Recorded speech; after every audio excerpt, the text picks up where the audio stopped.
All right, let's jump right in. We all think of the internet as connecting people, right?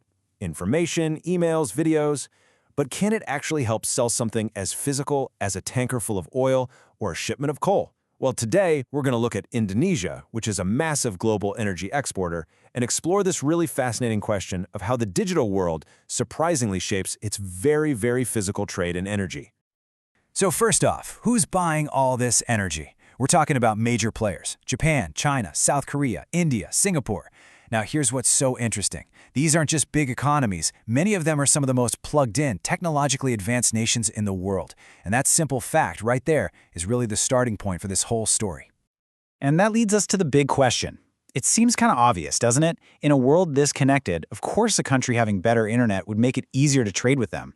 You'd think the answer is a simple yes. But as we're about to find out, the reality is way more complicated, and honestly, a lot more interesting than that. But hang on. How on earth do you even measure something like this?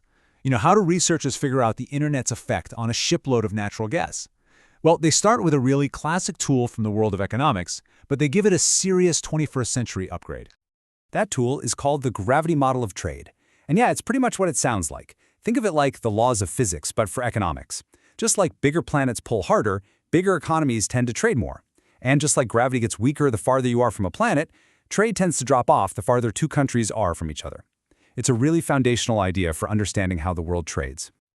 Okay, but here's the really clever part.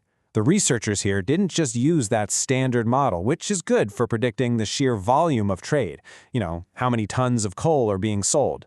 No, they used a souped-up version to measure something much trickier: the efficiency of that trade. In other words, are these countries trading as much as they could be, or is something getting in the way? So what happened when they threw the internet into this powerful model? Well, this is where it gets weird. The results were not what anyone expected. They got some really mixed signals that kind of flip our assumptions about technology and trade on their head. First, let's talk about what actually helped.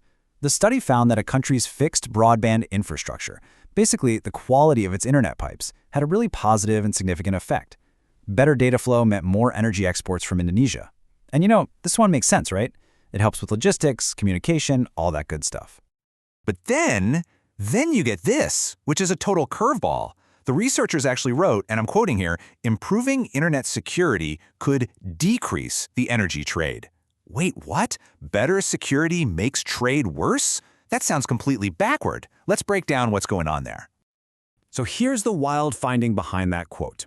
The more secure internet servers a country had, the less energy it imported from Indonesia.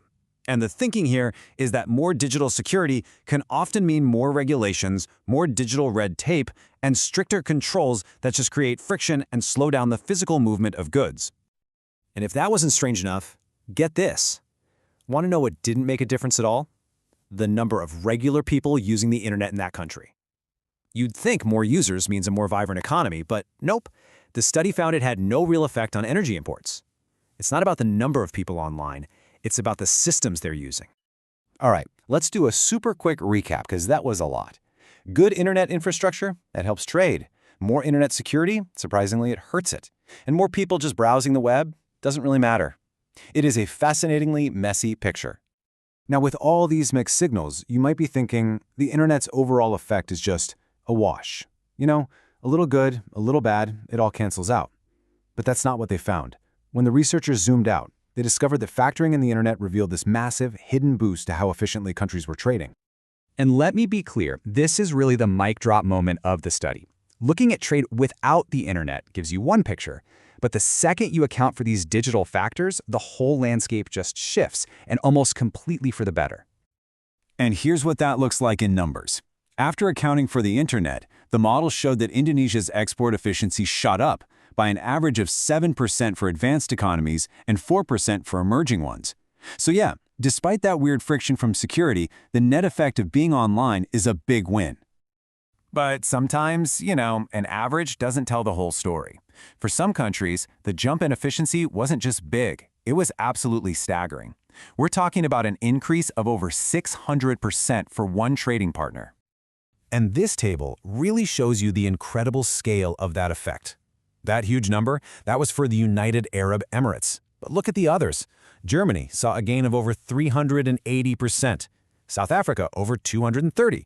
The US almost 200%. By factoring in the digital world, the researchers uncovered a potential for trade that was basically invisible before. Okay, so what's the bottom line here? What are the real-world takeaways from all these fascinating, sometimes really counterintuitive findings? Well, it suggests a totally new way for countries and companies to think about who they're trading with. It really all boils down to this single crucial point. It's not about if a country is online anymore. That's old news. The real question for the 21st century is how it's online.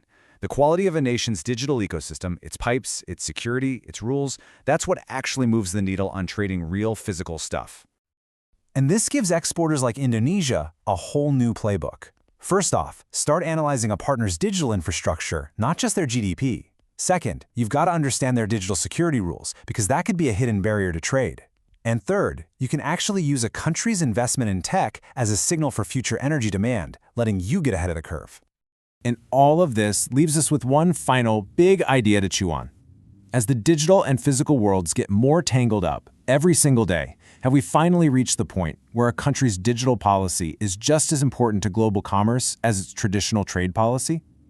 Based on this research, it seems like the answer is a pretty clear yes.